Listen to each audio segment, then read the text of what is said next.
വിശുദ്ധ യുദ്ധത്തിന് ഒരുങ്ങിക്കൊള്ളുകയും. എന്നെ കേൾക്കുന്നവരോട് ചോദിക്കട്ടെ, അറബി ഭാഷയിൽ വിശുദ്ധ യുദ്ധം എന്ന് പറഞ്ഞാൽ ഏതാ? ജിഹാദ്. ഇവിടെ ഇംഗ്ലീഷിൽ വായിച്ചാൽ I will bring you from the uttermost north എന്നാണ്. നിങ്ങളൊരു മാപ്പ് എടുത്ത് വെച്ച് നോക്കിയേ. ഇസ്രയേലിൻ്റെ ഏറ്റവും അറ്റത്ത് കിടക്കുന്ന, വടക്കേ അറ്റത്ത് കിടക്കുന്ന രാജ്യമാണ് റഷ്യ ആണെന്ന് നിങ്ങൾ എങ്ങനെ പറയും? റഷ്യ എന്നുള്ള പേരുണ്ട് ഇവിടെ. മുന്നോട്ട് യെരുശലേമിന്റെ ഭാവി എന്തായിരിക്കും? ബൈബിൾ അതിനെക്കുറിച്ച് വല്ലതും പറയുന്നുണ്ടോ?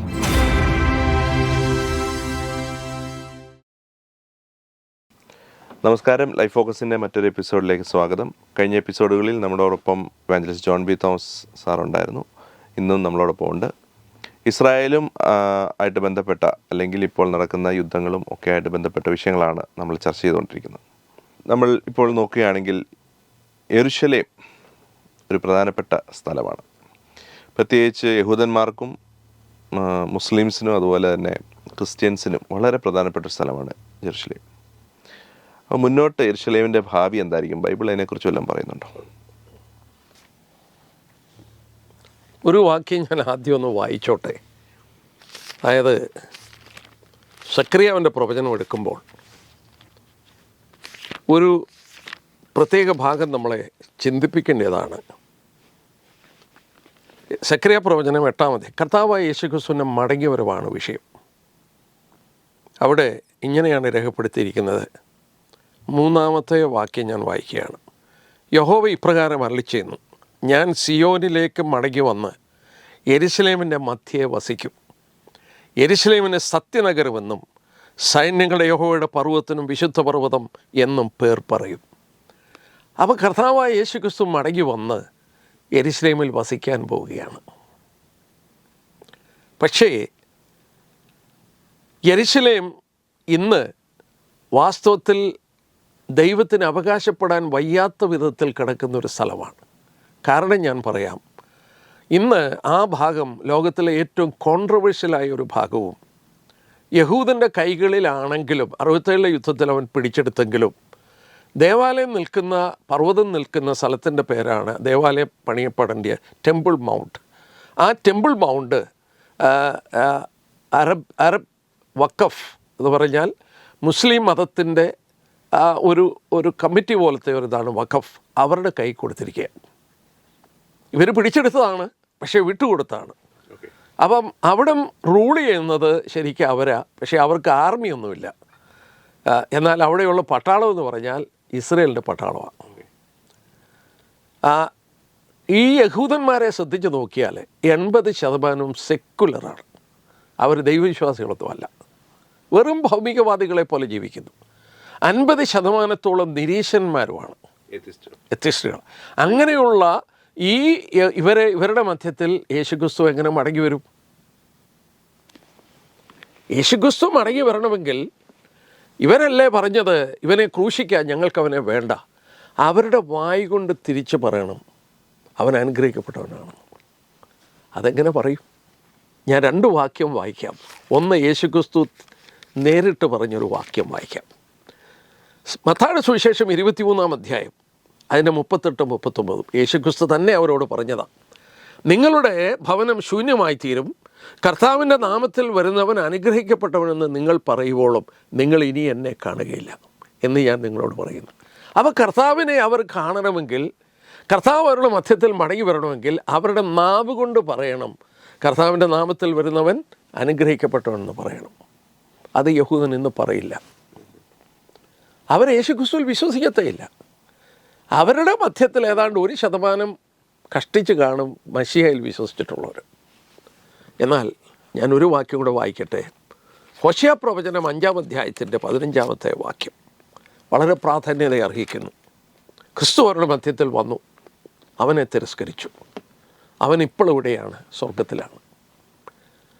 അവർ കുറ്റമേറ്റു പറഞ്ഞ് യഹൂദനോട് പറയുകയാണ് പ്രവചനാത്മാവിൽ, അവർ കുറ്റമേറ്റു പറഞ്ഞ് എൻ്റെ മുഖം അന്വേഷിക്കുവോളും ഞാൻ മടങ്ങിപ്പോയി എൻ്റെ സ്ഥലത്തിൽ ഇരിക്കും. കഷ്ടതയിൽ അവർ എന്നെ ജാഗ്രതയോടെ അന്വേഷിക്കും. സ്വർഗത്തിൽ നിന്ന് ഇറങ്ങി വന്ന കർത്താവ് മടങ്ങി സ്വർഗത്തിലേക്ക് പോയി, ഞാൻ അവിടെ ഇരിക്കും എന്ന് വരെയാ. അവർ കുറ്റമേറ്റു പറഞ്ഞ് എൻ്റെ മുഖം അന്വേഷിക്കുന്നത് വരെ. അപ്പം യഹൂദൻ ഒരു കുത്തിയവെങ്കിലേക്ക് നോക്കും എന്ന് പറയുന്ന ആ ഭാഗം വരണം. അത് വരുന്നത് എപ്പോഴാണ്? യെരുശലേമിനുള്ള ബന്ധത്തിലാണ്. ഞാൻ എടുത്ത് കാണിക്കാം. എസെക്കിയേൽ പ്രവചനം നമ്മൾ ശ്രദ്ധിക്കുമ്പോൾ ഈ പ്രവചനം നിവർത്തിക്കപ്പെടാൻ പോകുന്നത് അതിൻ്റെ 22-ാമത്തെ അധ്യായം 22-ാം അധ്യായത്തിൽ ഇങ്ങനെ വായിക്കുന്നുണ്ട്. ഞാൻ ആ വാക്യം വായിക്കാം. യഹോവയുടെ അരുളപ്പാട് എനിക്കുണ്ടായിരുന്നാൽ, മനുഷ്യപുത്ര, ഇസ്രായേൽ ഗൃഹം എനിക്ക് കിട്ടമായി തീർന്നിരിക്കുന്നു.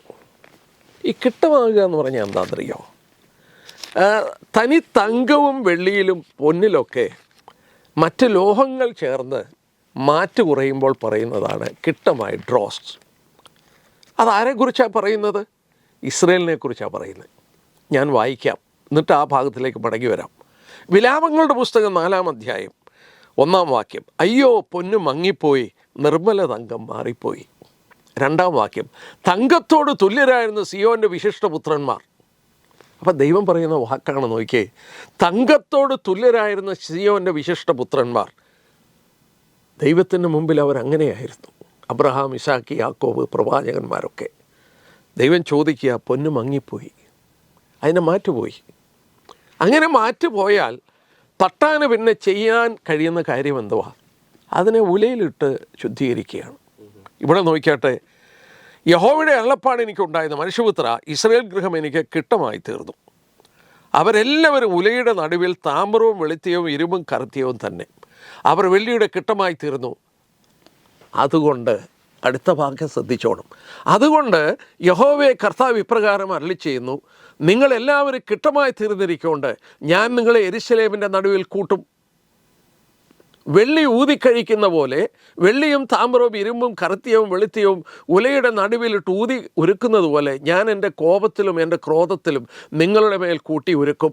ഞാൻ നിങ്ങളെ കൂട്ടി എൻ്റെ ക്രോധാജ്ഞയെ നിങ്ങളുടെ മേൽ ഊതും. അങ്ങനെ നിങ്ങൾ അതിൻ്റെ നടുവിൽ ഉരുകിപ്പോകും. ഉലയുടെ നടുവിൽ വെള്ളി ഉരുകിപ്പോകുന്നത് പോലെ നിങ്ങളതിൻ്റെ നടുവിൽ ഉരുകിപ്പോകും. യഹോവയായ ഞാൻ എൻ്റെ ക്രോധം നിങ്ങളുടെ മേൽ പകർന്നിരിക്കുന്നെന്ന് നിങ്ങളറിയും. അപ്പോൾ ദൈവം യഹൂദനെ ശുദ്ധീകരിക്കുന്നത് എപ്പോഴാണ്? യെരൂശലേമിൻ്റെ നടുവിലാണ്. ഞാൻ ഇരുന്ന് തിരുവചനം പരിശോധിച്ചപ്പോൾ ഈ യെരൂശലേം എന്ന് പറയുന്ന പട്ടണം എത്രയോ ആളുകൾ ഭരിച്ചു. എത്ര ആളുകളുടെ കയ്യിൽ ഇത് മാറിപ്പോയി. നമ്മൾ എടുത്തു നോക്കിയാൽ ബാബിലോണിയർ ഭരിച്ചു, പേർഷ്യൻസ് ഭരിച്ചു, ഗ്രീക്കുകാർ ഭരിച്ചു, റോമാക്കാർ ഭരിച്ചു. പിന്നെയും റോമാക്കാരുടെ കയ്യിൽ നിന്ന് ബ്രിട്ടീഷുകാർ ഭരിച്ചു, അറബികൾ ഭരിച്ചു, ക്രൂസേഡേഴ്സ് ഭരിച്ചു. ഈ കാലഘട്ടങ്ങളിലൊന്നും ഈ യെരൂശലേം എന്ന് പറയുന്ന ഒരു പ്രശ്നമല്ല. 1967 6 ദിവസത്തെ യുദ്ധത്തിൽ ഇസ്രയേലായ യെരൂശലേം പിടിച്ചെടുത്തിട്ട് 1980 പ്രഖ്യാപിച്ചു, ഇത് ഞങ്ങളുടെ നിത്യ തലസ്ഥാനമാണ്. അവരിത് പ്രഖ്യാപിച്ചു കഴിഞ്ഞപ്പോൾ അറബി രാജ്യങ്ങളുടെ തലവന്മാർ മൊറോക്കോ എന്ന് പറയുന്ന സ്ഥലത്തു കൂടി അവർ പ്രഖ്യാപിച്ചു, യെരൂശലേമിനെ മോചിപ്പിക്കുന്ന വിശുദ്ധ യുദ്ധം. അവസാനത്തെ യുദ്ധം അതാണ്. യോവേൽ പ്രവചനം നമ്മൾ എടുത്തു നോക്കിയാൽ വളരെ വ്യക്തമായി യോവേൽ പ്രവചനത്തിൽ രേഖപ്പെടുത്തിയിട്ടുണ്ട്, അവസാനത്തെ യുദ്ധം ആ വിശുദ്ധ യുദ്ധമാണ്. ഇന്ന് നോക്കി അതിൻ്റെ 3-ാം അധ്യായത്തിൻ്റെ 9-ാം വാക്യം, ഇത് ജാതിയുടെ ഇടയിൽ വിളിച്ചു പറയുവേൻ, വിശുദ്ധ യുദ്ധത്തിന് ഒരുങ്ങിക്കൊള്ളുവേൻ. എന്നെ കേൾക്കുന്നവരോട് ചോദിക്കട്ടെ, അറബി ഭാഷയിൽ വിശുദ്ധ യുദ്ധം എന്ന് പറഞ്ഞാൽ ഏതാ? ജിഹാദ്. ജിഹാദ് ഇന്ന് നമ്മൾ കേൾക്കുന്നൊരു വാക്കല്ലേ ജിഹാദ്. വിശുദ്ധ യുദ്ധമാണ് അവസാനത്തെ യുദ്ധം. ആ യുദ്ധത്തിൽ ആരോടാണ് ദൈവം പറഞ്ഞത്? 11-ാം വാക്യം, ചുറ്റുമുള്ള സകല ജാതികളുമായുള്ളവരെ. ചുറ്റുമുള്ള ജാതികൾ ആരാ? ഇസ്ലാമിക് രാജ്യങ്ങളാണ്. അവരോടാണ് പറഞ്ഞത്, വിശുദ്ധ യുദ്ധത്തിന് ഒരുങ്ങിക്കോളാം, വിധിയുടെ താഴ്വരയിൽ അസംഖ്യ സമൂഹം കൂടിയിരിക്കുന്നു. അപ്പോൾ ഒരു കാര്യം ഞാൻ ഓർപ്പിക്കട്ടെ, കാലത്തിൻ്റെ ഏതാണ്ട് അന്ത്യത്തിലെത്തിക്കഴിഞ്ഞപ്പോൾ യഹൂദനെ ദൈവം മടക്കി കൊണ്ടുവന്നു. പ്രവചനങ്ങളിൽ പറഞ്ഞിരുന്ന പോലെ നിവൃത്തിയായി. യഥാസ്ഥാനങ്ങൾ സംഭവിച്ചുകൊണ്ടിരിക്കുന്നു. അവരെ ശുദ്ധീകരിച്ചെടുക്കുവാൻ, അവർ ക്രിസ്തുവിനെ തിരിച്ചറിയുവാൻ യെരൂശലേമിൻ്റെ നടുവിൽ അവരെ ഒരുക്കും, അവരെ ശുദ്ധീകരിക്കും. അതിനുവേണ്ടി യെരൂശലേം അന്തർദേശീയ പ്രശ്നമായി കഴിഞ്ഞു, വെസ്റ്റ് ബാങ്ക് പ്രശ്നമായി കഴിഞ്ഞു. വചനത്തിൽ പറഞ്ഞ പോലെ അവർ വെസ്റ്റ് ബാങ്ക് ആവശ്യപ്പെടുന്നു. വെസ്റ്റ് ബാങ്കിൻ്റെ ഒരു ഭാഗമാണ് ഈ യെരൂശലേം. യെരൂശലേം തലസ്ഥാനമായി പലസ്തീൻ രാഷ്ട്രം രൂപീകരിക്കാനായിട്ട് ശ്രമിക്കുന്നു. ഇത് ഒരു ഭീകരമായ യുദ്ധത്തിലേക്ക് നയിക്കപ്പെടും. ഈ യുദ്ധത്തിൻ്റെ കാര്യം പറഞ്ഞപ്പോൾ ഇസ്രായേലിനോട് അനേക രാജ്യങ്ങൾ യുദ്ധം ചെയ്യുന്നുണ്ട്. അതിൽ തന്നെ ഈ റഷ്യ അതുപോലെ ഇറാൻ ഇവർക്കുള്ള പ്രാധാന്യം എന്നാ? എപ്പോഴും ഇവരുടെ ലീഡർഷിപ്പിലാണല്ലോ ഈ യുദ്ധത്തിൻ്റെ ഒരു പോക്ക് പോകുന്നത്. ഈ യുദ്ധത്തിൽ ബൈബിളിൽ വെളിപ്പെടുത്തിയിരിക്കുന്ന യുദ്ധം ആരംഭിക്കുന്നത് ഇറാനും റഷ്യയും റഷ്യയോട് കൂടെ തീവ്രവാദത്തിന് കൊടുത്ത ഇസ്ലാമിക് രാജ്യങ്ങളോടെയാണ്. ഞാൻ ബൈബിള് വായിച്ച് പലപ്പോഴും അത്ഭുതപ്പെട്ടിട്ടുണ്ട് ഈ പ്രവചനങ്ങൾ മനസ്സിലാക്കി. അതായത് കഴിഞ്ഞ 48 യുദ്ധം, 67 യുദ്ധം, 56 യുദ്ധം, 71 യുദ്ധം, 82 യുദ്ധം, ഈ യുദ്ധങ്ങളിലെല്ലാം ഈ അറബി രാജ്യങ്ങൾ ഒന്നിച്ച് ഇസ്രയേലിനെതിരായിരുന്നു. ഇസ്രയേലിൽ ഞാൻ പറഞ്ഞു, അറബി രാജ്യങ്ങളിൽ എന്തെങ്കിലും ഇറക്കുമതി ചെയ്യണമെങ്കിൽ ഇസ്രയേലി ബോയ്ക്കോട്ട് സർട്ടിഫിക്കറ്റ് വേണമായിരുന്നു. ഇസ്രയേലുമായിട്ട് ബന്ധമുള്ള ഒന്നും പാടില്ല, അത്ര വൈരാഗ്യമായിരുന്നു. എന്നാൽ 2020 ഓഗസ്റ്റ് മാസത്തിൽ പത്രങ്ങളിലും വാർത്തകളിലും നിങ്ങൾ കണ്ടു, അബ്രഹാം അക്കോർഡെന്ന് പറഞ്ഞ് UAE ഗവൺമെൻറ്റും ഇസ്രയേലുമായിട്ടൊരു സമാധാന ഉടമ്പടി ഒപ്പുവെച്ചു. നമ്മൾ രണ്ടുപേരും അബ്രഹാമിൻ്റെ മക്കളാണ്. 1 വർഷത്തിനുള്ളിൽ 5000 യഹൂദന്മാർക്ക് പെർമനൻ്റ് റെസിഡൻ്റ് വിസ കൊടുത്തു UAE. അതോടുകൂടെ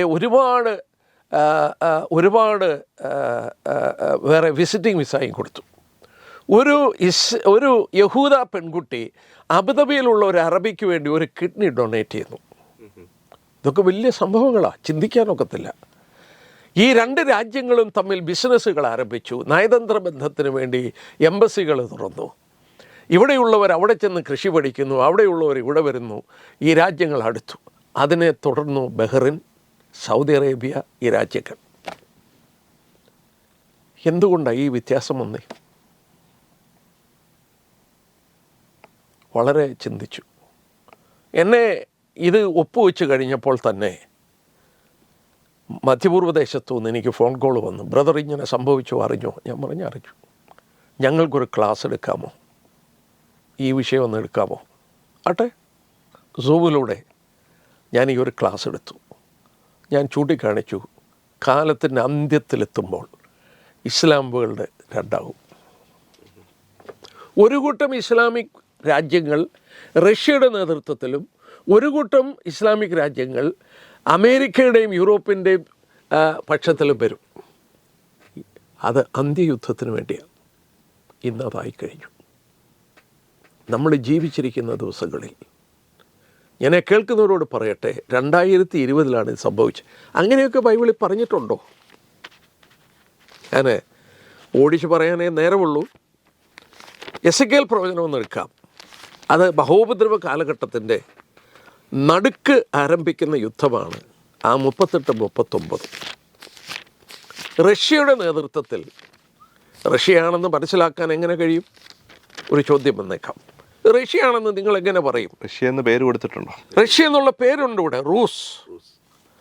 റോഷ്, മോഷെക്, തൂബേൽ എന്നിവിടെ പ്രഭുവായ മാഗോഗ് ദേശത്തിലെ ഗോഗെ. ഈ പേരുകൾ കൊണ്ട് തന്നെ ഒരു പഠനമുണ്ട്. ഞാൻ ആ ഭാഗത്തിലേക്ക് പോകാതെ തെളിയിച്ചു തരാം. അതായത് ഇവിടെ എടുത്തു പറയുന്നുണ്ട്, വടക്കേ അറ്റത്തുള്ള തോക്കർമ്മഗൃഹം മഹാസൈന്യമായി.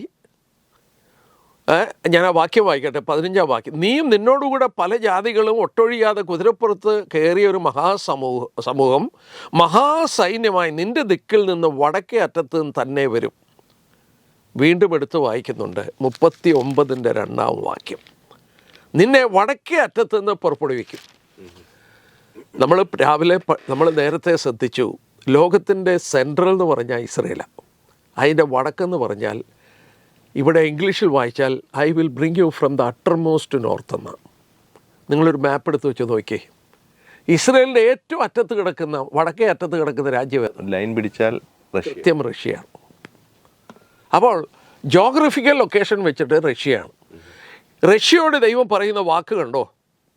5-ാം വാക്യം അവിടെ വായിക്കുന്നു, അവരോടുകൂടെ ഒട്ടൊഴിയാതെ പരിചയം തലക്കോരിയും തെറിച്ച പാർസികൾ, കൂശ്യർ, പൂത്യർ, ഗോമർ അവൻ്റെ എല്ലാ പടക്കൂട്ടങ്ങളും, വടക്കേ അറ്റത്തുള്ള തോഗർമ ഗൃഹവും അതിൻ്റെ പടക്കൂട്ടങ്ങളും എന്നിവ പല ജാതികളും പുറപ്പെടുക. ഒരുങ്ങിക്കൊള്ളുക, നിൻ്റെ അടുക്കൽ കൂടിയിരിക്കുന്ന നിൻ്റെ സമൂഹമൊക്കെ നീ അവർക്ക് മേധാവിയായിരിക്കുക. റഷ്യയോട് പറയുന്നു, നീ അവർക്ക് മേധാവിയാകണം. You be a leader for these people. ആരാ അത്? ഞങ്ങളെ കേൾക്കുന്നവരോട് ചോദിക്കട്ടെ, 2600 വർഷം മുമ്പ് സ്വർഗത്തിലെ ദൈവം റഷ്യയോടുകൂടെ ഇസ്രയേലിനെ ആക്രമിക്കാൻ വരുന്ന രാജ്യങ്ങളുടെ പേര് പറഞ്ഞപ്പോൾ ആദ്യം പറഞ്ഞ പേര് ആരുടെയാ? പാർസികൾ. അതായത് ഇപ്പോഴത്തെ ഇറാൻ. ഇറാൻ 79 വരെ ഷാ ഭരിച്ചുകൊണ്ടിരുന്നതാണ്. അന്ന് ഇസ്രയേലിൻ്റെ ഏറ്റവും അടുത്ത രാജ്യമാണ്. ഷാ മാറി ഇസ്ലാമിക് റവല്യൂഷൻ നടന്ന് അയത്തുള്ള കൊമേനിയുടെ ഭരണം അവിടെ വന്നു. അന്ന് തൊട്ടാണ് ഈ വൈരാഗ്യം തുടങ്ങിയത്. അന്ന് തൊട്ട് റഷ്യയുടെ ചേരിയിലായി. അടുത്തത് കൂശ്യർ, എത്യോപ്യ. അതിൻ്റെ അടുക്ക കിടക്കുന്ന സുഡാൻ, എത്യോപ്യ. ഇതൊക്കെ ഏതാണ്? തീവ്രവാദത്തിന് കൊടുത്ത ഇസ്ലാം രാജ്യങ്ങൾ. പൂത്യർ, ലിബിയ. അതിൻ്റെ അടുക്ക കിടക്കുന്ന മറ്റ് തീവ്രവാദങ്ങളുടെ രാജ്യങ്ങൾ. ഗോമർ ടർക്കിയുടെ ഭാഗമാണ്. അവരോടുകൂടെ മറ്റ് രാജ്യം, വടക്കേ അറ്റത്തുള്ള തോഗർമ ഗൃഹം, അതായത് ടർക്കിഷ് ബ്ലഡുള്ള രാജ്യങ്ങൾ. അസർബൈജാൻ, കിർഗിസ്ഥാൻ, ഉസ്ബാക്കിസ്ഥാൻ, ഇങ്ങനെയൊക്കെ ഒരുപാട് രാജ്യങ്ങളുണ്ടായി. ഇങ്ങനെ ഇവരാണ് റഷ്യയുടെ പക്ഷത്ത് വരുന്നത്. അസർബൈജാൻ ഇപ്പം ഇസ്രായേലിൻ്റെ പക്ഷത്താണല്ലോ ഈ സമയത്ത്. അസർബൈജാൻ ഇസ്രായേലിൻ്റെ പക്ഷത്താണ്. എന്നാൽ ഇവരുടെ കൂട്ടത്തിൽ തീവ്രവാദം, ഇസ്ലാമിക് ചിന്താഗതിയുള്ള രാജ്യങ്ങളുണ്ട്. ഈ രാജ്യങ്ങൾ കൂടി ഇറാനും എല്ലാം കൂടി വരുമ്പോൾ അവർ റഷ്യയുടെ പക്ഷമാണ്. ഇന്നത്തെ രാഷ്ട്രീയ ഗതി ശ്രദ്ധിച്ചോ? റഷ്യയുടെ പക്ഷമല്ലേ ഇവരെ? ഇത് 2600 വർഷം മുമ്പ് പറഞ്ഞിരിക്കുകയാണ്. ഇത് പറഞ്ഞപ്പോൾ വേറെ ഒരു കൂട്ടർ യൂറോപ്പിലും അമേരിക്കയുടെയും പക്ഷത്താണ്. അവരാരാ? 13-ാം വാക്യം. ഈ യുദ്ധം നടക്കുമ്പോൾ അവർ വരുന്നത് എവിടെയാണ്? ഇസ്രയേലിനെ ആക്രമിക്കാൻ വരികയാണ്. ഞാൻ ആ വാക്യം വായിക്കാം. ഏറിനാൾ കഴിഞ്ഞിട്ട് നീ സന്ദർശിക്കപ്പെടും, വാളിനൊഴിഞ്ഞു പോകുന്നതും പല ജാതികളിൽ നിന്ന് ശേഖരിക്കപ്പെട്ട ഒരു രാജ്യത്തിലേക്ക് നീ ഒടുക്കം വന്നു ചേരും, നിരന്തര ശൂന്യമായി കിടന്ന ഇസ്രയേൽ പർവ്വതങ്ങളിൽ തന്നെ. അവ ഇസ്രയേലിനെ വന്ന് ആക്രമിക്കും. അന്നേരം ശേബയും ദേദാനും തർശീശു വർത്തകന്മാരും അതിൻ്റെ സകല ബാലസിംഹങ്ങളും നിന്നോട്, നീ കൊള്ളയിടുവാനോ വന്നത്? കവർ ചെയ്യാനാണോ വന്നത്? തിരിച്ച് ചോദിക്കുകയാണ്. ആരാ ചോദിക്കുന്നത്? ശേബയും ദേദനും തർശീശു വർത്തകന്മാരും. ആരായി ശെബയും ദേദാനും? അതുകൂടെ ഞാൻ പറഞ്ഞ് ഏതാണ്ട് കൺക്ലൂഡ് ചെയ്യാം. ആരാണ് ഈ ശെബയും ദേദാനും? ഉൽപ്പത്തി പുസ്തകം 25-ാം അധ്യായം എടുക്കുമ്പോൾ, ഉൽപ്പത്തി പുസ്തകം 25-ാം അധ്യായത്തിൽ നിന്ന് ശെബയും ദേദാനും ആരാണെന്ന് മനസ്സിലാക്കാം. അബ്രഹാം വേറൊരു ഭാര്യയെ പരിഗ്രഹിച്ചു. അവൾക്ക് കെത്തുറ എന്ന് പേർ, സാറയുടെ മരണശേഷം. അവൾ സിമ്രാൻ, യൊക്താൻ. രണ്ടാമത്തെ മോൻ്റെ പേരെന്നാ? യൊക്താൻ. Abraham കെത്തൂറ സന്തതികളിൽ രണ്ടാമതുണ്ടായതാണ് Joktan. ഇനി യൊക്താൻ്റെ മക്കളെ നോക്കാം. 3-ാം വാക്യം. യൊക്താൻ ശേബയും ദേദാനെയും ജനിപ്പിച്ചു. ഓക്കെ. അപ്പം കെത്തൂറയുടെ മകൻ്റെ മക്കളാണ് ഈ ശേബയും ദേദാനും. ഇനിയും അടുത്ത വാക്യം ശ്രദ്ധിച്ചോണം. അടുത്ത വാക്യം എന്ന് പറഞ്ഞാൽ 6-ാം വാക്യം. അബ്രഹാം ഉണ്ടായിരുന്ന വെപ്പാട്ടികളുടെ മക്കൾക്ക് അബ്രഹാം ദാനങ്ങളെ കൊടുത്തു. താൻ ജീവനോടിരിക്കുമ്പോൾ തന്നെ അവരെ തൻ്റെ മകനായി ഇസാക്കിൻ്റെ അടുക്കൽ നിന്ന് കിഴക്കേ ദേശത്തേക്ക് അയച്ചു. ഈ വാക്യം കണ്ടോ? അബ്രഹാം ഇസാക്കിന് സ്ഥലം കൊടുത്തു. കാരണം ഉടമ്പടി ചെയ്ത സ്ഥലം ഇസാക്കിന് കൊടുത്തു. വെപ്പാട്ടികളുടെ മക്കൾ ബഹുവചനമാണ്. അബ്രഹാമിന് 2 വെപ്പാട്ടികളുള്ളതായിട്ട് കാണുന്നു. 1 ഹാഗർ, 2 കെത്തൂറ. അവരുടെ മക്കൾ, അതായത് ഇസ്മായിലിൻ്റെ മക്കളും കെത്തൂറയുടെ മക്കളും, 6 മക്കൾ. ഇവരെ എങ്ങോട്ടാണ് അയച്ചത്? കിഴക്കോട്ട് അയച്ചു. അപ്പോൾ ഇസ്രയേലിൻ്റെ കിഴക്ക് കിടക്കുന്ന സ്ഥലം ഏതാ? നമ്മളൊരു മാപ്പ് എടുത്ത് വെച്ച് ചോദിക്കേ. ഇസ്രയേലിൻ്റെ കിഴക്ക് കിടക്കുന്ന സ്ഥലമാണ് അറേബ്യൻ പെനിസുല. അറേബ്യൻ മരുഭൂമിയില്ലേ, അങ്ങോട്ടാണ് അയച്ചത്. ഇപ്പോൾ അവിടെ ആരാ താമസിക്കുന്നത്? അവർ താഴോട്ട് താമസിച്ചു. Saudi Arabia, Bahrain, UAE, Qatar, Oman, Yemen, ഈ സ്ഥലങ്ങളിൽ താഴോട്ട് ഈ പിള്ളേർ വന്നു. ആരാ? ശേബയും ദേദാനും. അത് സുന്നി മുസ്ലിങ്ങളാണ്. അവർക്ക് എണ്ണയുണ്ട്. ഈ എണ്ണ ആരാ കണ്ടുപിടിച്ചത്? യൂറോപ്യൻ രാജ്യങ്ങളും അമേരിക്കയുമാണ്. അവർ ആരുടെ പക്ഷമാണ്? അമേരിക്കയുടെ പക്ഷമാണ്. ഇവിടെ വായിക്കുന്നുണ്ട് തർശീശ് വർത്തകന്മാർ. തർശീശ് വർത്തകന്മാരെന്ന് പറഞ്ഞാൽ മെർച്ചൻസ് ഓഫ് തർശീഷ് എന്നാണ്. എസെക്കിയേൽ 27 അധ്യായത്തിൽ വരുമ്പോൾ തർശീശ് വ്യാപാരം ചെയ്തത് എന്താണെന്ന് രേഖപ്പെടുത്തിയിട്ടുണ്ട്. എസെക്കിയേൽ 27:12 തർശീശ് സകലവിധ സമ്പത്തിൻ്റെയും പെരുപ്പം നിമിത്തം നിൻ്റെ വ്യാപാരികളായിരുന്നു, സോരിനോട് വ്യാപാരം ചെയ്തവരാ. വെള്ളി, ഇരുമ്പ്, വെള്ളീയം, കാരീയം എന്നിവ നിൻ്റെ ചരക്കിന് പകരം വന്നു. അതായത് ബ്രിട്ടൻ, ബാരിറ്റാനിയ എന്ന് പറഞ്ഞാൽ ടിൻ മെർച്ചൻസ് എന്നാണ്. അപ്പം ബ്രിട്ടനാണ് ഇവിടെ പറയുന്നത്, യൂറോപ്യൻ രാജ്യങ്ങൾ. അപ്പം ഞാനൊന്ന് ചോദിച്ചോട്ടെ, അതിൻ്റെ ബാലസിംഹങ്ങൾ ഏതാ? അമേരിക്കക്കാരാരാ? ബ്രിട്ടനിൽ നിന്ന് കുടിയേറിയവരാ 17-ാം നൂറ്റാണ്ടിൽ. ഒറിജിനലി അമേരിക്കയിൽ താമസിച്ചിരിക്കുന്നത് റെഡ് ഇന്ത്യൻസാണ്. സായിപ്പന്മാർ അവിടെ കയറുന്ന 17-ാം നൂറ്റാണ്ടിലാണ്. യൂറോപ്പിൽ നിന്ന് കുടിയേറിയതാണ്. കാനഡയും അതുപോലെ, ന്യൂസിലൻഡും ഓസ്ട്രേലിയ അതുപോലെ. തർശീശ് വർത്തകന്മാരും ബ്രിട്ടീഷുകാരും അതിൻ്റെ ബാലസിംഹങ്ങളും. അവരുടെ കൂടെ നിൽക്കുന്ന ആരാണ്? ഈ ഷേബയും ദേദാനും. അതായത് നമ്മൾ കാണുന്ന സുന്നി രാജ്യങ്ങൾ. നമ്മളിന്ന് കാണുന്നു 2 പക്ഷമായി. റഷ്യയുടെ നേതൃത്വത്തിൽ പക്ഷത്തിലുള്ള തീവ്രവാദത്തിന് കൊടുത്ത ഇറാന്, സുഡാന്, എത്യോപ്യ, ടർക്കി മുതലായ രാജ്യങ്ങൾ, അവരാണ് ഇസ്രയേലിനെ ആക്രമിക്കുമ്പോൾ മറുഭാഗത്ത് ഷേബയും ദേദാനും തർശീശ് വർത്തകന്മാരും നീ കൊള്ളയിടാനോ വന്നതെന്ന് ചോദിച്ച് മറുഭാഗത്ത് നിൽക്കുകയാണ്. 2020 ഓഗസ്റ്റിൽ മനസ്സിലായോ ഇപ്പോൾ എന്തിനാ അബ്രഹാം അക്കോഡ് ഒപ്പുവെച്ചത്? അതായത് അവസാന യുദ്ധത്തിന് വേണ്ടി രാജ്യങ്ങൾ ഒരു കാര്യം ഓർക്കണം, ഈ ബൈബിളിൽ ഇത് 2600 വർഷം മുമ്പ് പറഞ്ഞ രാഷ്ട്രങ്ങളുടെ പേര് പോലും ആരുടെ പക്ഷത്ത് നിൽക്കുമെന്നുള്ളത് പറഞ്ഞ 2600 വർഷമാണ്. അത് നമ്മുടെ ജീവിതകാലത്ത് നാം കാണുന്നു. ഇതുകൊണ്ടൊരു കാര്യം മനസ്സിലാക്കുന്നു, സഭ മാറ്റപ്പെട്ട ശേഷം ഈ സംഭവങ്ങൾ നടക്കാൻ ലോകം ഒരുക്കപ്പെട്ടു. ഈ സഭ എന്ന് പറയുന്നതിനെ കുറിച്ച് ഒന്നുകൂടെ ഞങ്ങളുടെ പ്രേക്ഷകർക്ക് വേണ്ടി ഞാൻ ഒരു വാക്കൂടെ പറഞ്ഞു നിർത്താം. ക്രിസ്മസ് ഡെക്കറേഷൻ കാണും, എല്ലായിടത്തും സ്റ്റാർ തൂക്കിയിട്ടിരിക്കുക, സ്റ്റാർ തൂക്കി ഡെക്കറേഷൻ. ആ സമയത്ത് നമ്മൾ യാത്ര ചെയ്താൽ മുഴുവൻ ക്രിസ്മസ് ഡെക്കറേഷനാണ്. ഈ ക്രിസ്മസ് ഡെക്കറേഷൻ കാണുമ്പോൾ നമുക്ക് വേറൊരു കാര്യം അറിയാം, ന്യൂ ഇയറും അടുത്തു. ഈ സംഭവങ്ങൾ കാണുമ്പോൾ നമ്മുടെ ന്യൂ ഇയർ അടുത്തു, സഭ മാറ്റപ്പെടാൻ സമയമായി. സഭ എന്ന് പറയുന്നത് ഒരു പ്രത്യേക കൂട്ടരാണ്. അതായത് യഹൂദനെന്തോ യവനെന്തോ വ്യത്യാസമില്ല. യേശുക്രിസ്തുവിൽ വിശ്വസിച്ച് അവനെ രക്ഷകനും കർത്താവുമായി സ്വന്തം ഹൃദയത്തിൽ അംഗീകരിച്ച് ഒരു ക്രിസ്ത്യാനിയായി തീർന്നവനാണ് സഭയുടെ അംഗം. അവരെ ചേർക്കാൻ കർത്താവ് വരും. നാം തെസ്സലോനിക്ക ലേഖനം 1 തെസ്സലോനി 4-ാം അധ്യായത്തിൽ വായിക്കുന്നു, കർത്താവ് താൻ ഗംഭീരനാദത്തോടും പ്രധാന ദൂതൻ്റെ ശബ്ദത്തോടും ദൈവത്തിൻ്റെ കാഹളത്തോടും കൂടെ സ്വർഗത്തിൽ നിന്ന് ഇറങ്ങി വരും. ക്രിസ്തുവിൽ മരിച്ചവർ മുമ്പേ പുനരുദ്ധാനം പ്രാപിക്കും. ജീവനോടെ ശേഷിക്കുന്ന നാം രൂപാന്തരപ്പെട്ട് അവരോടൊത്ത് കർത്താവിനെ എതിരേൽപ്പാൻ മേഘങ്ങളിൽ എടുക്കപ്പെടും. അതായത് നമുക്ക് മുമ്പേ വിശ്വസിച്ച് മരിച്ചുപോയ വിശുദ്ധന്മാരുണ്ട്, സഭയുടെ അംഗങ്ങൾ, അവർ പുനരുദ്ധാനം പ്രാപിക്കും. ജീവിച്ചിരിക്കുന്ന നമ്മൾ ഒരു നിമിഷം കൊണ്ട് രൂപാന്തരപ്പെടും. കൊരിന്ത്യർ ലേഖനത്തിൽ 1 കൊരിന്ത്യർ 15 പൗലോസ് പറഞ്ഞു, കണ്ണിമയ്ക്കുന്നവരെ രൂപാന്തരപ്പെടും. ഒന്നിച്ച് കർത്താവിനെ ഇവിടെ നിന്ന് എതിരേൽപ്പാൻ എടുത്തുകൊള്ളപ്പെടും.